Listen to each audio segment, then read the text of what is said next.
Graça e paz do Senhor. Amém? Aleluia.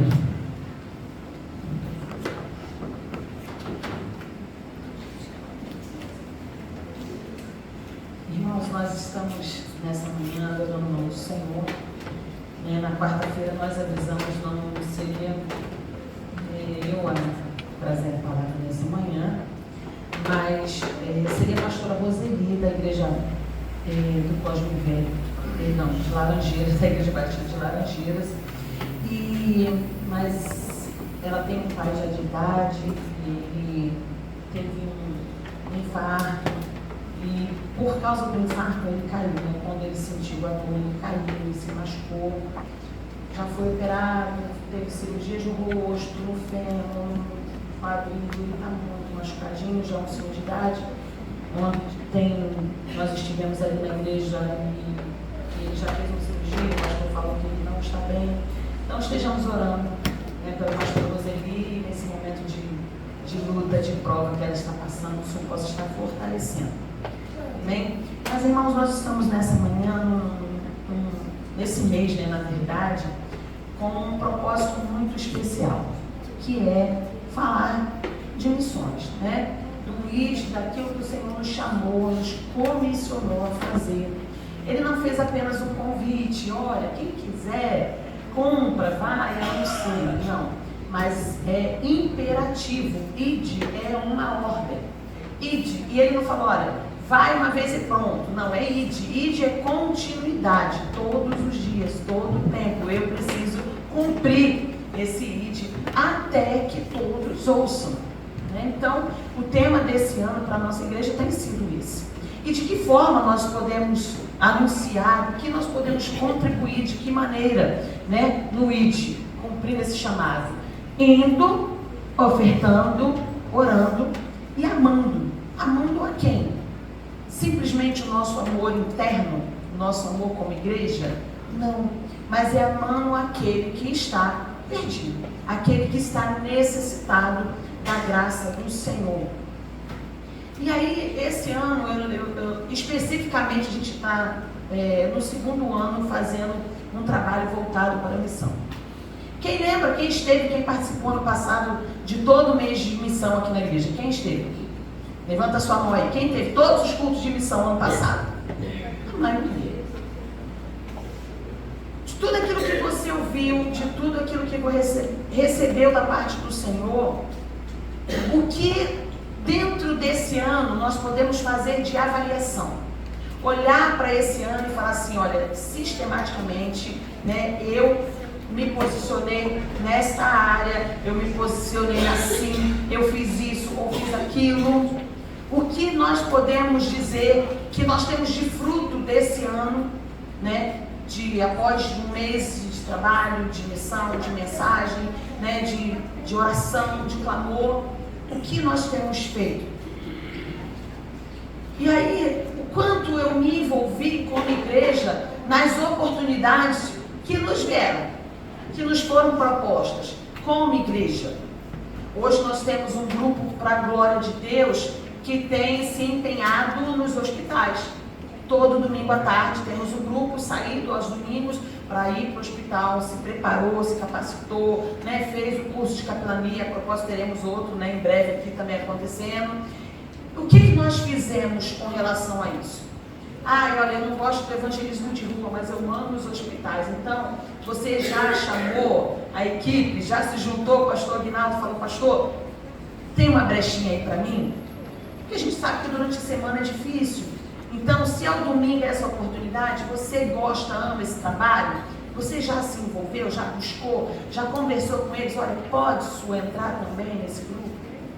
Nós aproveitamos como igreja as oportunidades de cada culto na praça, aos domingos, 8h30 da manhã. Próximo domingo nós teremos culto na praça à noite. Mas eu não vou no da noite, porque da noite eu já estou cansado, então eu não vou no da noite. Mas eu não vou no da manhã, porque o da manhã é muito cedo. Mas a gente quer cumprir o ID. O que eu estou, que preço eu estou pagando? Porque tem pessoas, irmãos, hoje, pagando com a sua vida. E a gente não quer acordar cedo no domingo. A gente não quer pagar o preço de vir um domingo à noite. Mas vai estar frio à noite, eu não vou sair no frio. Mas as almas estão precisando. Se essa é a oportunidade que nós estamos tendo como igreja de fazê-lo, por que não abraçar a ideia? Por que não? Nós precisamos, irmãos. Então, se nós conseguimos ser fiéis às coisas pequenas e simbólicas como essa, se não, dentro deste ano, Deus está nos dando mais uma oportunidade para nos empenharmos e nos posicionarmos todos juntos em 1, 2, 3, até que todos ouçam. E eu faço parte desse chamado. Hoje, a igreja tem um propósito, missão Portas Abertas. Todas as igrejas no mundo inteiro estão em clamor pela igreja perseguida. Hoje é dia de clamor da igreja perseguida. E nós temos uma estatística. Todos esses pontos que estão numerados, estão em vermelho, são países onde a perseguição ao cristão, ao evangelho, aos missionários, elas têm acontecido de forma muito sistemática. Nós temos nessa lista 50 países que estão sofrendo hoje, neste domingo de 2025, algum tipo de perseguição ao cristianismo, ao evangelho, ao chamado, ao ID do Senhor. E o país que está encabeçando é a Coreia do Norte, Somália, Iêmen, Líbia e ali vai. Hoje, nesse momento, nós temos cristãos perdendo a vida. Então nós temos, irmãos, um desafio muito grande. Como igreja, cumprir o ID não é só a gente falar de boca. Isso precisa ser vivido na sua prática. Vejamos esse vídeo.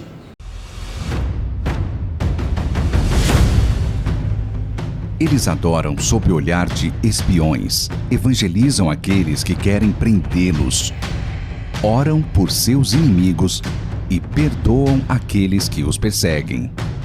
Essa é a realidade de mais de 380 milhões de cristãos perseguidos e discriminados em todo o mundo. Eles são hostilizados pela própria família, pela comunidade ou por governos e autoridades, mas perseveram com coragem e ousadia para viver a fé em Jesus. E você? Ousaria colocar a sua liberdade, seus relacionamentos e até a própria vida em risco por amor a Cristo? Para levar ajuda de forma eficaz, a Portas Abertas realiza anualmente uma pesquisa que avalia a pressão e a violência que nossos irmãos e irmãs na fé enfrentam pelo simples fato de seguir a Jesus. Assim, apresentamos a Lista Mundial da Perseguição, um ranking que classifica os 50 países onde os cristãos são mais perseguidos. Durante a pesquisa, o aumento exponencial de pressão e violência contra os cristãos ficou claro com a morte de mais de 4.400 dos nossos irmãos em Cristo, sendo 69% deles na Nigéria. Em diversas regiões, o local de adoração dos nossos irmãos foi atacado em diferentes níveis, com mais de 28 mil propriedades cristãs danificadas, saqueadas, incendiadas ou até mesmo fechadas por motivos relacionados à fé. Nos 15 países da África subsaariana presentes na lista, o aumento da violência é constante e brutal. Um exemplo é a entrada do Chad para o ranking de 2025 como o segundo país onde a perseguição mais aumentou. O Chad registra ataques de extremistas. Eles têm como alvo a vida e as propriedades de cristãos que são vistos como traidores e inimigos. O maior aumento de perseguição e discriminação foi identificado no Quirguistão, país que mais subiu no ranking, levando a nação de volta à lista pela primeira vez desde 2013. Nesse país, foi reportado o fechamento de igrejas, o aumento da opressão islâmica e da paranoia ditatorial, obrigando os cristãos a se esconderem e evangelizarem em secreto. A crise humanitária em Cuba está piorando e foram reportados novos incidentes violentos contra cristãos, que são considerados inimigos do Estado. Pastores e suas famílias são interrogados e sofrem ameaças constantes. Em Mianmar, os últimos 4 anos foram marcados pelas consequências do golpe militar de 2021 e de conflitos violentos que deterioraram os direitos humanos e a estabilidade econômica. Cultos e reuniões de adoração têm sido alvos de retaliação do governo. Igrejas e propriedades cristãs são atacadas pelo exército.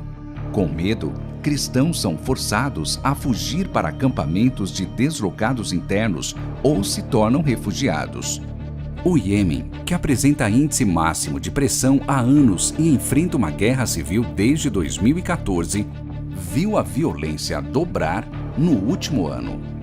Com o fortalecimento do extremismo islâmico, aqueles que decidem seguir a Jesus correm risco de vida, e as poucas igrejas domésticas no país precisam de cuidado redobrado para se reunir.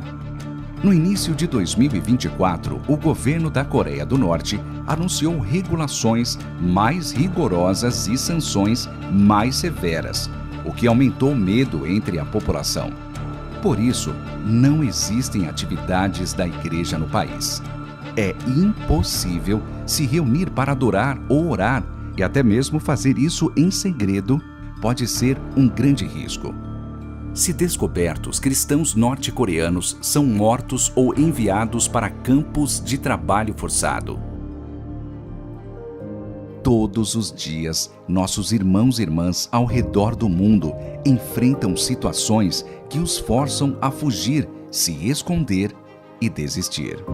Mas, pela fé, eles se tornam confiantes no Senhor e arriscam a própria vida para que o nome de Jesus seja glorificado independentemente das circunstâncias. Você também pode ir além do que jamais imaginou para fortalecer e apoiar a igreja perseguida nessa jornada de ousadia e fé. Conheça a realidade dos cristãos perseguidos e alimente a fé daqueles que ousam perder tudo por amor a Cristo.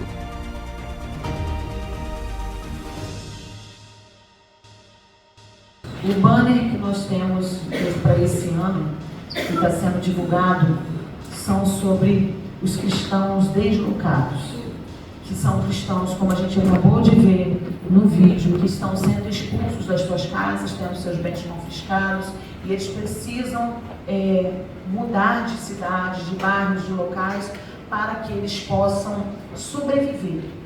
Irmãos, está muito confortável para nós como igreja. Está muito confortável.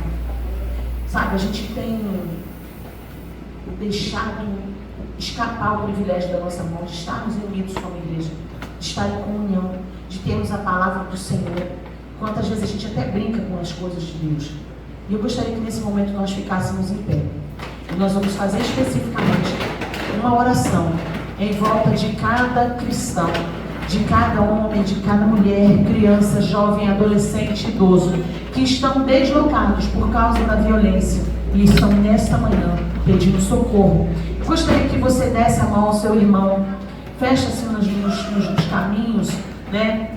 Eu gostaria que você fechasse os seus olhos. Nós vamos estar em oração ao Senhor neste momento. É um assunto muito sério, muito sério. Nós temos tanta liberdade, irmãos. Nessa manhã o Senhor está falando, aproveita o tempo que você tem, compra o ID, leve a palavra, pague o preço, irmãos. Hoje o Senhor está nos convidando a fazer parte desse chamado, desse ID. Né? Eu gostaria de pedir que a Luísa fizesse essa oração em clamor dos deslocados, daqueles que estão longe.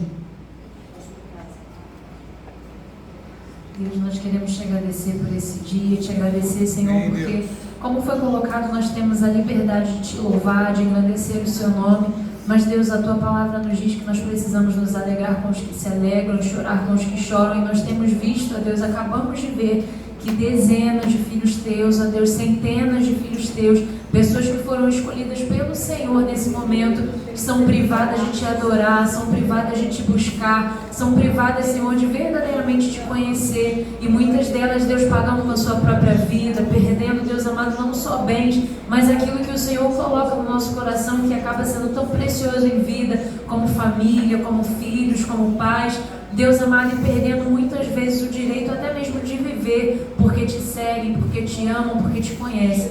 E Deus, nós queremos te pedir nesse momento por cada criança, cada jovem, cada mulher, cada homem, cada idoso que tem se colocado nesse lugar de verdadeiramente te seguir, Deus, sem o temor de ser ridicularizado, sem o medo de ser injustiçado, sem medo, Jesus, de perder a própria vida em amor ao teu nome, Deus amado. Nós te pedimos que o Senhor use de misericórdia sobre a vida de cada um, fortaleça, Jesus, derrame graça sobre a vida de cada um deles que precisam resistir em integridade ao Senhor, daqueles que precisam, Deus amado, não negar a sua fé, daqueles que precisam, ó Deus, se colocar nesse papel dos pés do Senhor aqui na terra, das suas mãos aqui na terra, pregando, fazendo, Deus amado, evangelizando, fazendo com que o Senhor se torne conhecido nos 4 cantos dessa terra.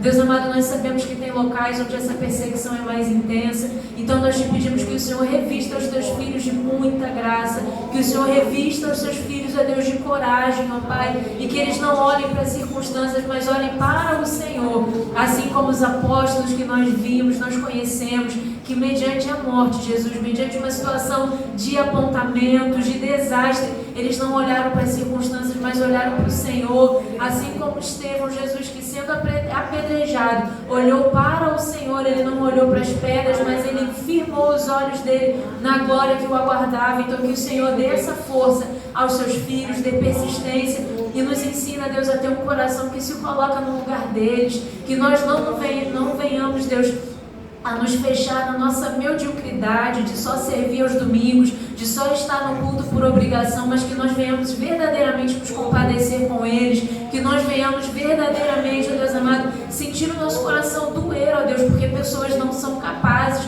de ouvir quem o Senhor é, de não poderem ouvir, Deus, sobre o sacrifício de Cristo, de ouvir o Deus que salva, de ouvir sobre a eternidade que nos aguarda. Nos dê estratégia, Jesus, coloca no nosso coração esse desejo de ser um coração missionário, mesmo que não possamos ir, Jesus, mas que o Senhor nos dê ousadia para orar, para que nós possamos pensar em estratégias para abençoar aqueles que estão ao nosso redor. E Deus amado, se essas pessoas chegarem no Brasil, Deus, que o Senhor nos dê um coração capaz de ser empático, um coração que ame, e diferente daquilo que nós temos visto, infelizmente, na tua igreja, pessoas que apontam, que acusam, que nós sejamos um coração que abraça, que nós sejamos uma igreja que acolhe, que nós sejamos uma igreja que faça a diferença na vida dessas pessoas.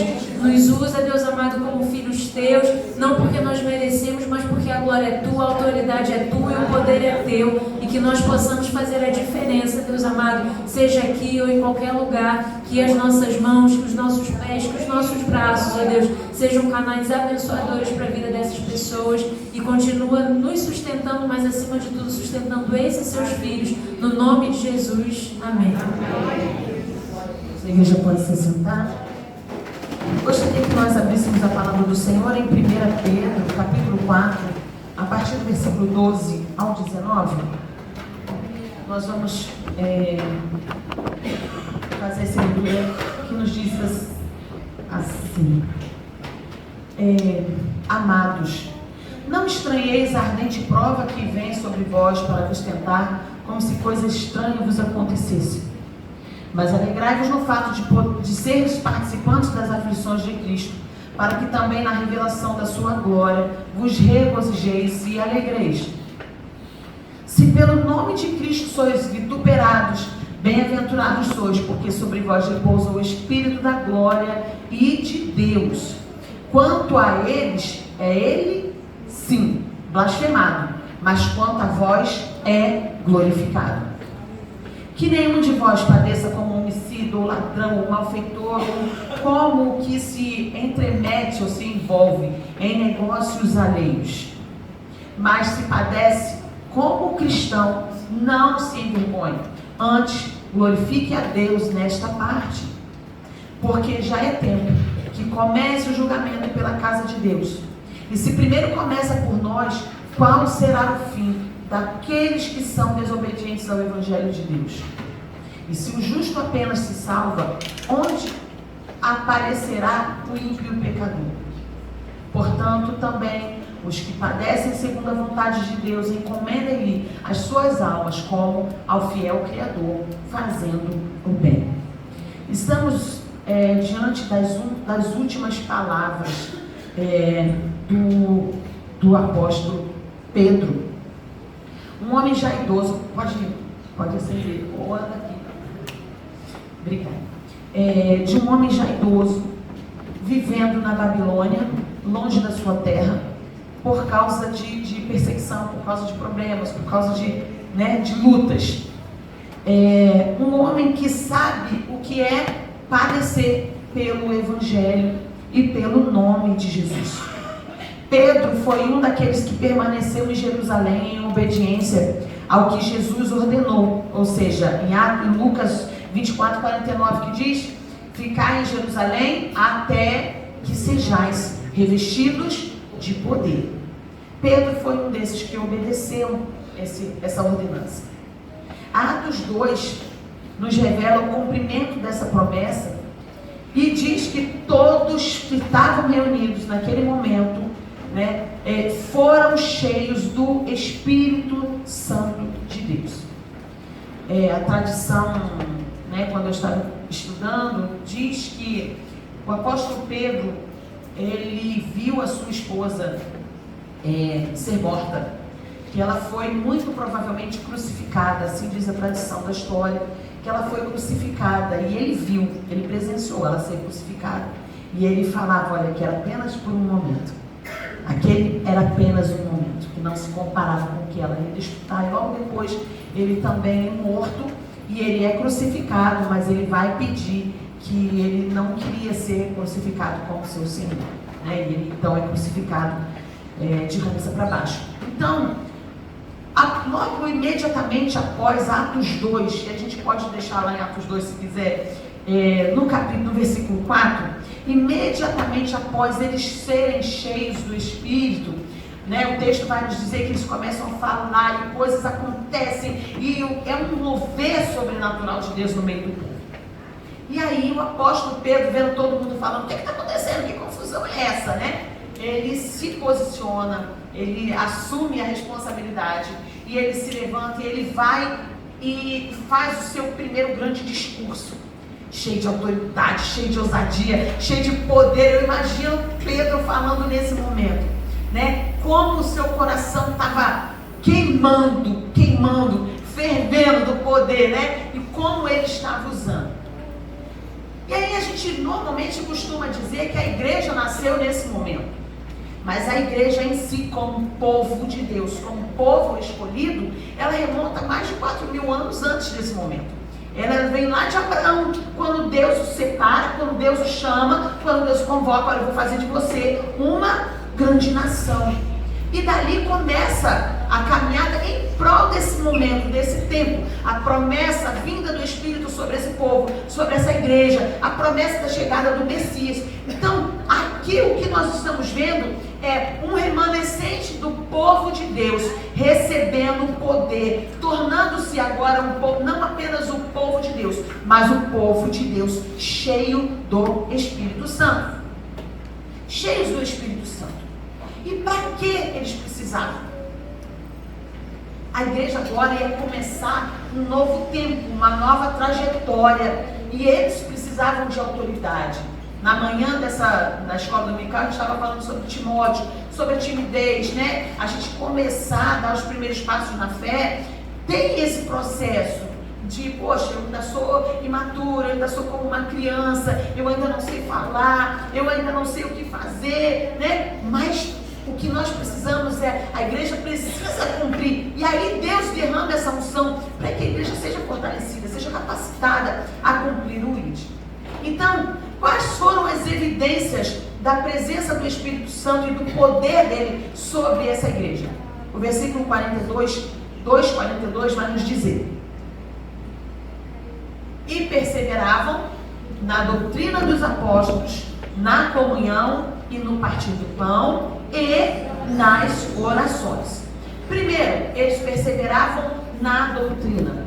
Não é porque eles acabaram de serem cheios do Espírito Santo que eles estavam achando, a gente está vivendo um momento místico, né? Sensorial. E agora a gente não precisa mais aprender, a gente não precisa mais se debruçar sobre a palavra, a gente não precisa mais, eu já estou capacitadão, eu já estou pronto para ir meter a cara no mundo. Só que não. O que aconteceu foi que o anti-intelectualismo, eu notei assim, o anti-intelectualismo e a plenitude do Espírito são incompatíveis, pois o Espírito Santo é um Espírito da verdade. E tampouco aqueles cristãos achavam que o Espírito Santo agora seria o único professor que eles teriam. Antes, eles se assentavam aos pés dos apóstolos, ansiosos para receber as instruções, e nisso eles perseveraram.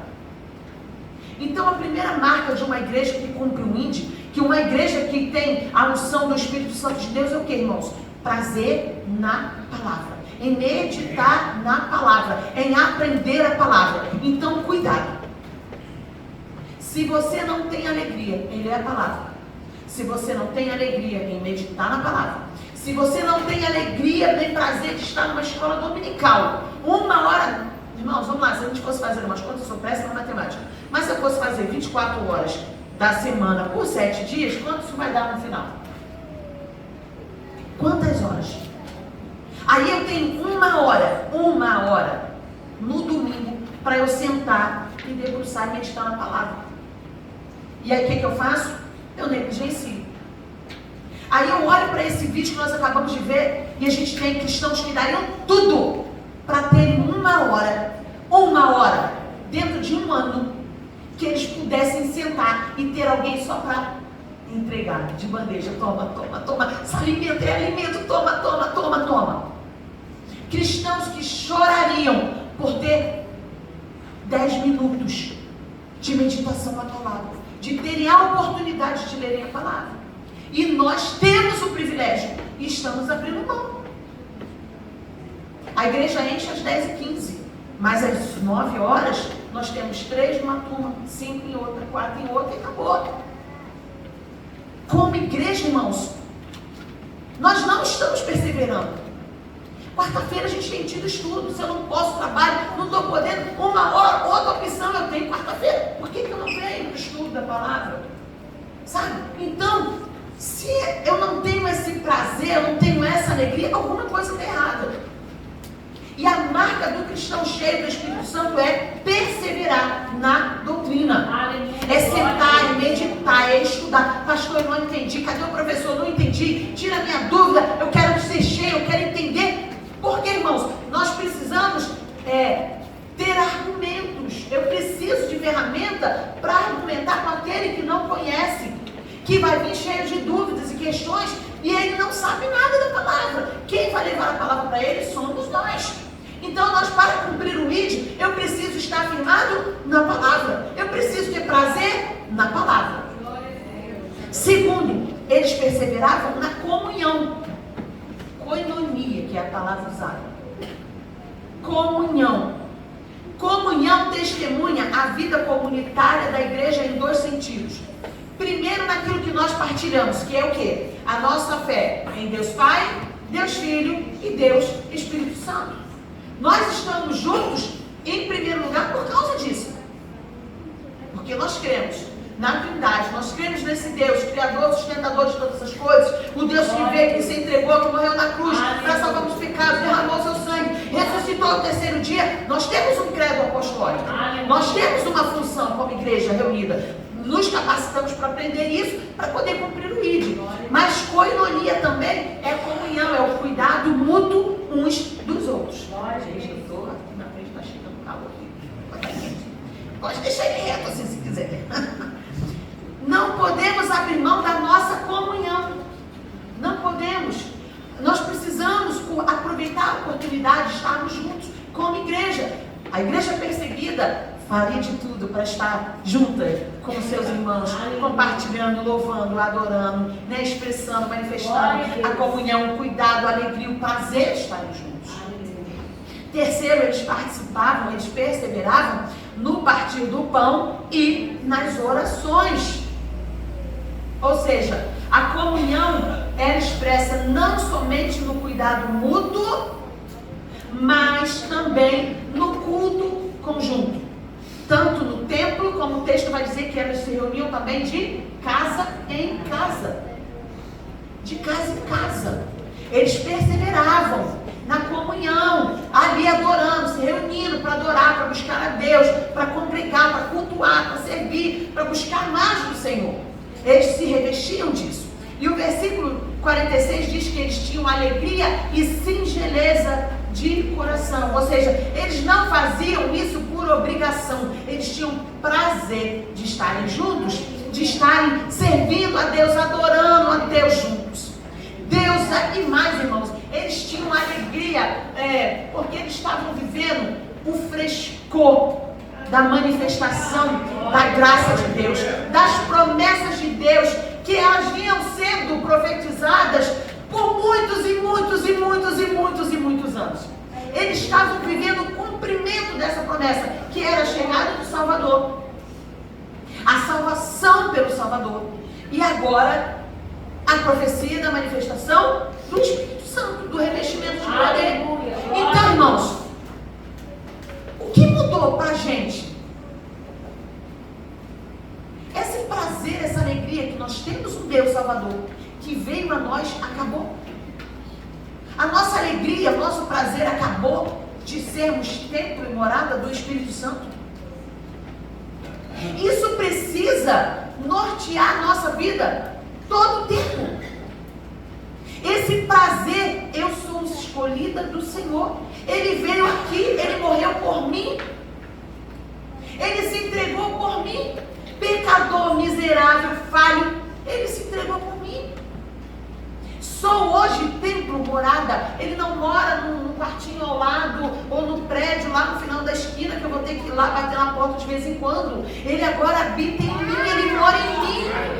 Irmãos, o que falta para nós vivermos um evangelho de alegria, de prazer? O que falta? Nós temos só olhado para o nosso umbigo.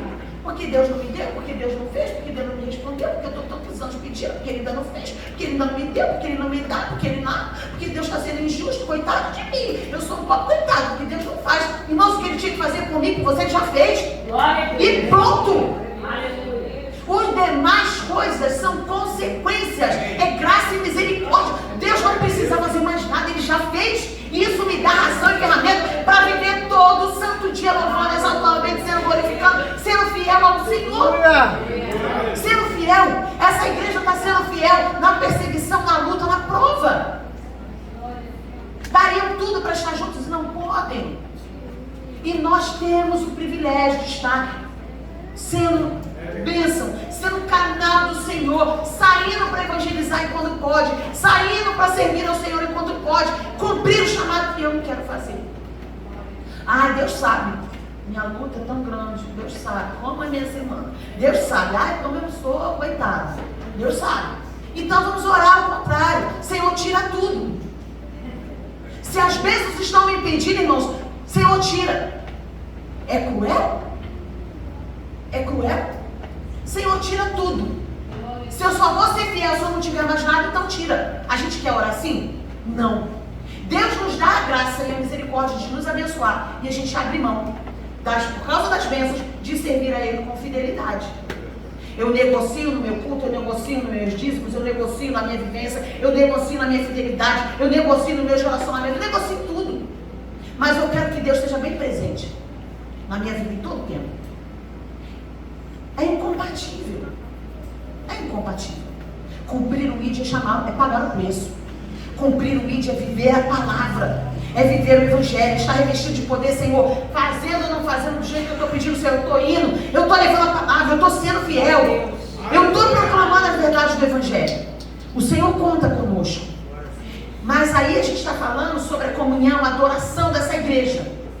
Mas aí, sozinho, o versículo 42, ele vai passar meio que desapercebido. Não esclarece o movimento misericordioso da igreja com relação ao mundo. A gente está falando de um momento íntimo da igreja. Mas e com relação ao que estão lá fora? Como seria? E aí, o versículo 47, a parte B, vai nos dizer: e todos os dias o Senhor acrescentava à igreja aqueles que se haviam de salvar. Ou seja, tem uma outra tradução que vai dizer aqueles que iam sendo salvos. Iam sendo salvos. Aqueles cristãos não estavam preocupados apenas em estudar, compartilhar e adorar, a ponto de esquecerem de evangelizar. Pois o Espírito Santo é um espírito missionário que criou uma igreja missionária. A função do Espírito não foi para todo mundo ficar se achando tal que eu agora tenho superpoder. A função do Espírito sobre a igreja foi para que ela cumprisse o ID, até que o Senhor volte. Aleluia. Foi para isso que a igreja foi revestida de poder, para ter autoridade, unção, ousadia, para cumprir o ID. O Espírito leva a igreja a testemunhar incessantemente, e os testemunhos fazem com que igrejas surjam continuamente. A igreja é uma instituição, é um organismo vivo e missionário. E aí a gente aprende mais 3 lições com essa igreja. Primeiro, foi o Senhor quem fez a obra. Ele acrescentava, o Senhor acrescentava aqueles que iam sendo salvos. O Senhor, Ele é o cabeça, irmãos. Ele é o cabeça. Do testemunho da igreja, do amor, da vida da comunhão, do exemplo de todos, pois eles estavam louvando a Deus, contando com a simpatia de todo o povo. Né? Era através da comunhão? Sim. Era através do testemunho? Sim. Era através do cuidado mútuo uns com os outros? Sim. Mas ainda assim, era uma obra que o Espírito de Deus, que o Senhor fazia. Ele que acrescentava. Jesus fez 2 coisas ao mesmo tempo. Ele acrescentava os que iam sendo salvos. Ele não acrescentou essas pessoas na igreja sem a salvação. E nem salvou sem acrescentar a igreja.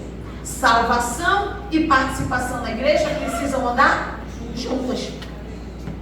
E elas continuam andando. Não adianta. Eu me converto, mas eu não quero participar e me envolver com nada na igreja. Mas eu também não me converti, mas eu quero participar de tudo da igreja. Eu quero ter um carro, eu quero cantar, eu quero fazer, eu quero acontecer, mas eu não quero compromisso com Deus ainda. Não pode. O Senhor tem um processo. Acrescenta aqueles que vão sendo salvos. Tem uma ordem.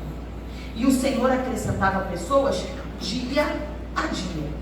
A evangelização não era uma atividade ocasional ou esporádica, como campanhas organizadas apenas para cumprir uma agenda. O culto deles era diário e assim também o testemunho.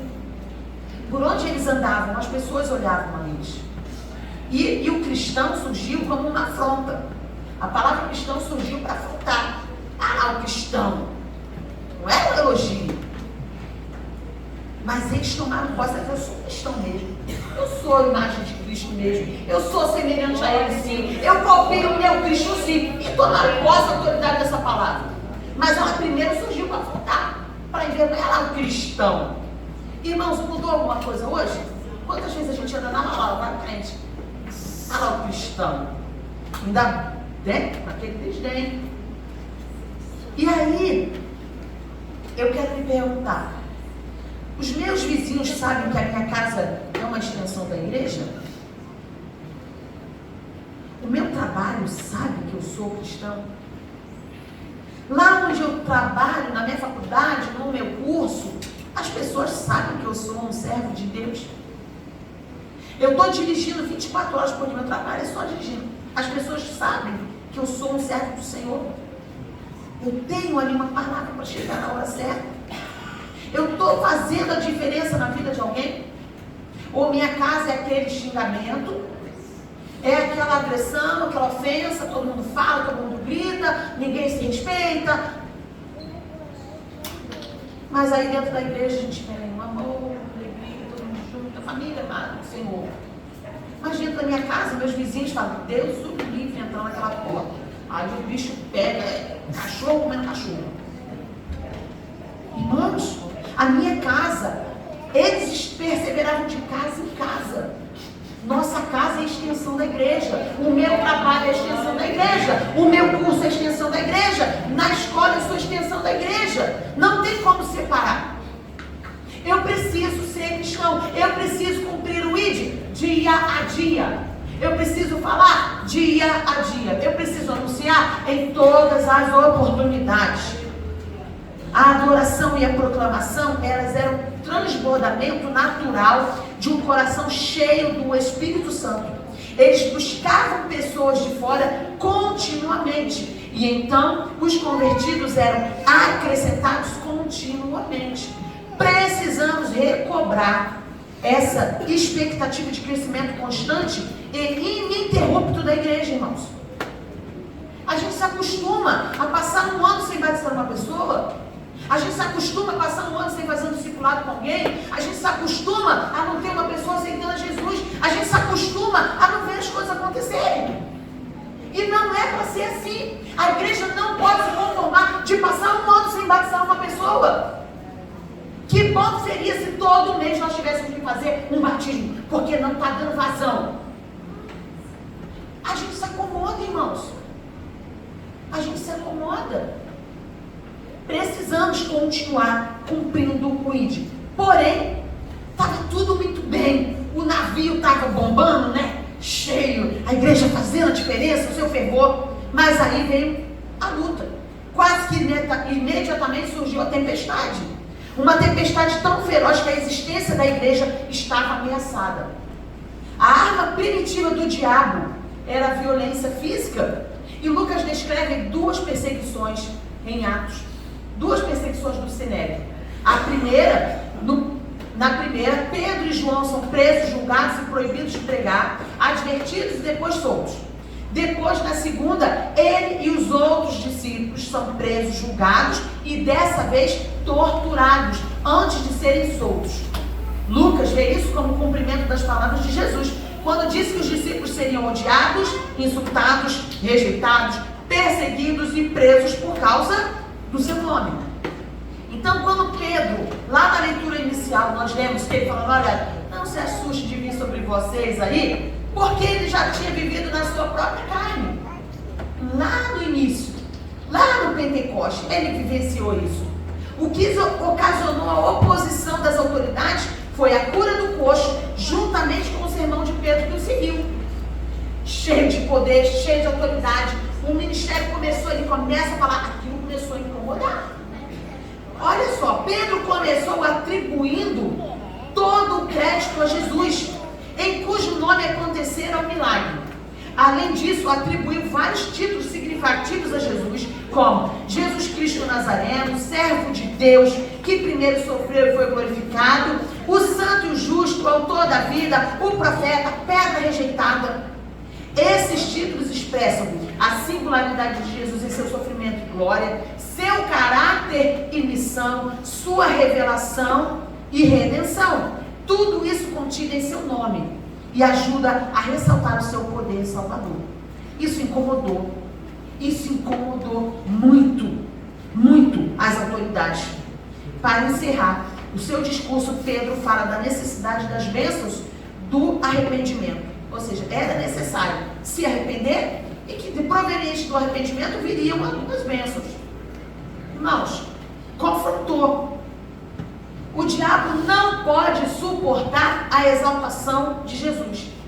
Por isso, ele instigou os membros do Sinédrio para perseguir os apóstolos. Então, imediatamente após o Pentecoste, veio perseguição, proibições e ameaças. Depois, o ministério de cura, o ministério dos apóstolos foi crescendo, tomando novas proporções. E nova perseguição aconteceu. Dessa vez, não só com Pedro e João, mas com os demais discípulos.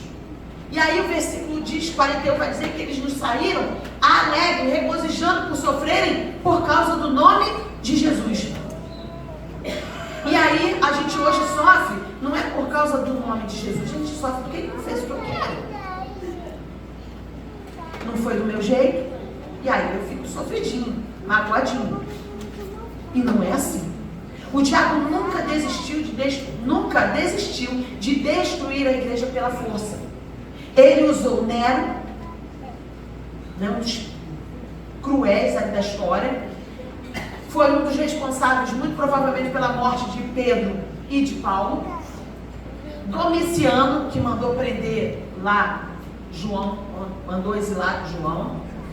Marco Aurélio, Domiciano, Décio, Diocleciano. Irmão, só gente usada pelo diabo. Perseguição feroz.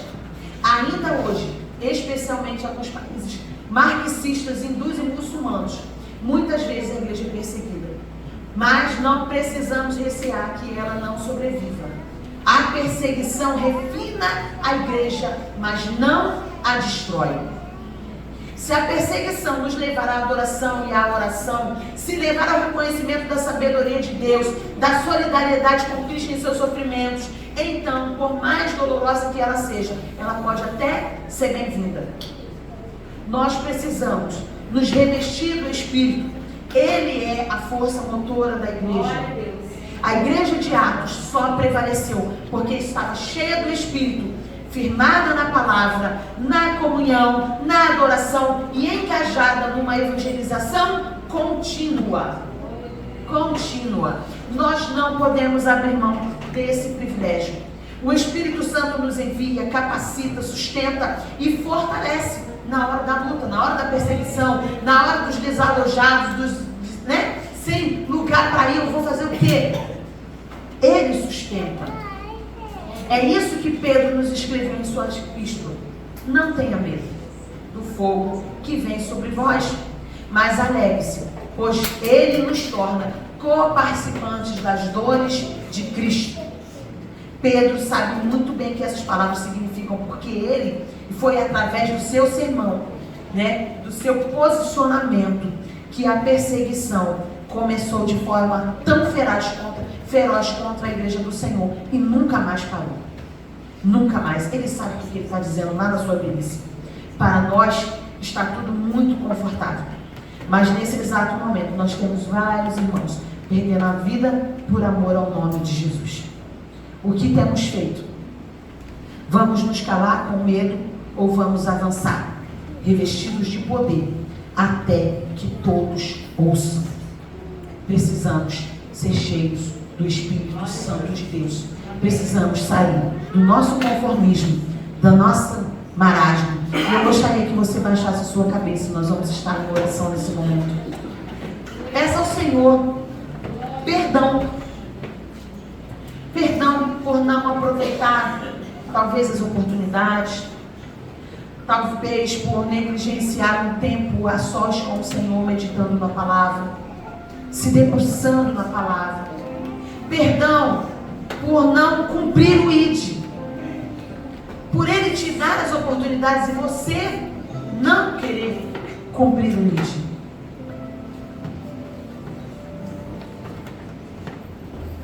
E o ID, ele tem um propósito, que é nos levar a Cristo. É nos levar a Cristo. A palavra do Senhor diz que é um coração quebrantado e contrito. Ele não despreza. Então, o ID é fazer você entender que Jesus é o caminho, a verdade e a vida. Que Ele se entregou na cruz pelos nossos pecados. Que o sangue dele foi vertido e derramado em favor da minha e da sua vida, para que nós tivéssemos acesso novamente ao Pai. E Ele já preparou o lugar, tudo pronto, reservado, para receber a sua igreja. Nossa morada já está reservada. Você quer nessa manhã aproveitar essa oportunidade? Ele pagou um preço por você. Ele foi rejeitado, ele foi perseguido, ele foi humilhado. A igreja, ao longo dos anos, tem pagado um preço pela vida de algumas pessoas, pela vida daqueles que querem se render ao Senhor, em oração, em clamor, dobrando os joelhos, cumprindo o ID. Então, se o seu coração entende que Jesus Cristo é esse Deus que merece, que fez por você aquilo que ninguém mais poderia fazer, essa é a manhã de aceitar o Senhor como seu único, suficiente Salvador, de entregar a sua vida a Ele. Parece assustador, de dizer assim, depois de uma mensagem dessa, poxa, eu vou aceitar o Senhor, mas eu vou sofrer, eu vou passar por luta, eu vou passar por perseguição. mas Ele vai estar contigo. Ele vai estar lhe fortalecendo. Nunca mais você vai andar só, porque essa é a promessa dele em Mateus para mim e a sua vida. Nunca mais você vai andar sozinho. Eu estarei com você todos os dias até a consumação. Sejam os momentos ruins, sejam os momentos alegres, felizes, Ele vai estar conosco. Ele vai estar segurando na sua mão. Ele vai estar lhe fortalecendo. Bem, então se nessa manhã alguém deseja entregar a vida ao Senhor, faça um sinal, entregue, né? Segura e feche. Fale, Senhor, eis-me aqui. Eu quero fazer parte do teu corpo. Eu quero ser chamada de filho, porque até esse momento é apenas uma criatura. Mas quando nós aceitamos, confessamos como Salvador, eu sou chamada de filha. Você é chamada de filho. Amém? Então esse é o momento. Se você deseja aceitar o Senhor como seu Salvador essa manhã, é manhã também, principalmente, de salvação. Mas se não, que seja esse o seu momento de você estar fazendo a sua entrega ao Senhor. Deus, eu quero te servir, eu quero cumprir, eu quero permanecer, eu quero ser fiel todos os dias da minha vida.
Vamos pedir para que o Espírito Santo faça de novo.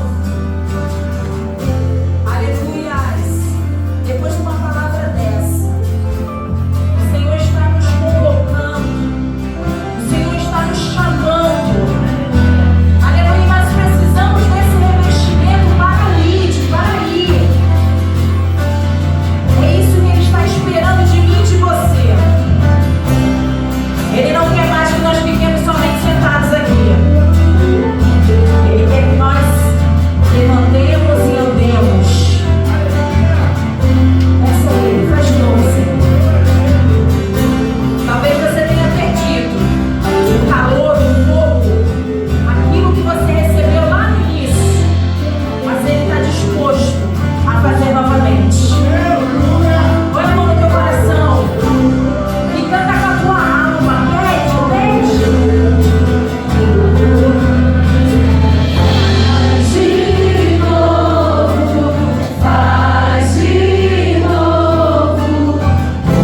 o seu povo clama a ti. Faz de novo,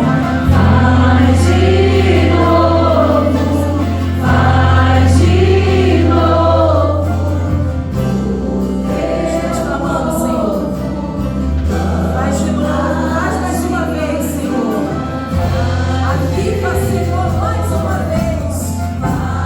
Aquece os corações, Senhor.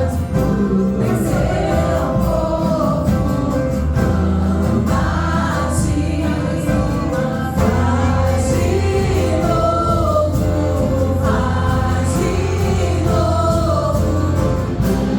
Seu povo clama a ti. O que dizer, o que fazer quando Ele vem aqui?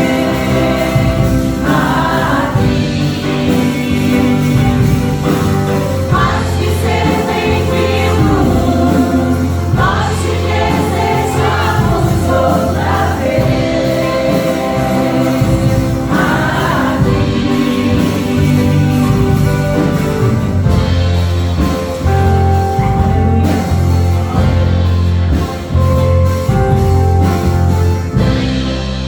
que nós possamos, depois de tudo que foi dito nessa manhã, nos posicionar, assim como foi dita a palavra.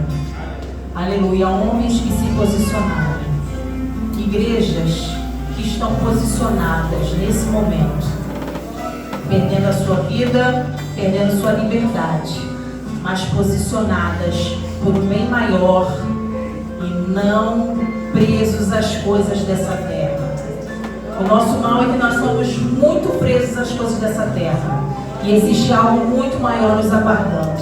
E foi isso que aqueles homens entenderam, é isso que essas igrejas perseguidas entendem, que existe algo muito maior que isso daqui. Aleluia, e é isso que o Senhor quer que nós vivamos também. Que a sua mente esteja nos céus. Isso tudo aqui é passageiro. Aleluia, mas o que está lá é eterno. E é isso que nós precisamos conquistar. Vamos nos posicionar para que a glória de Deus caia na nossa vida e transborde na vida de outras pessoas. Amém?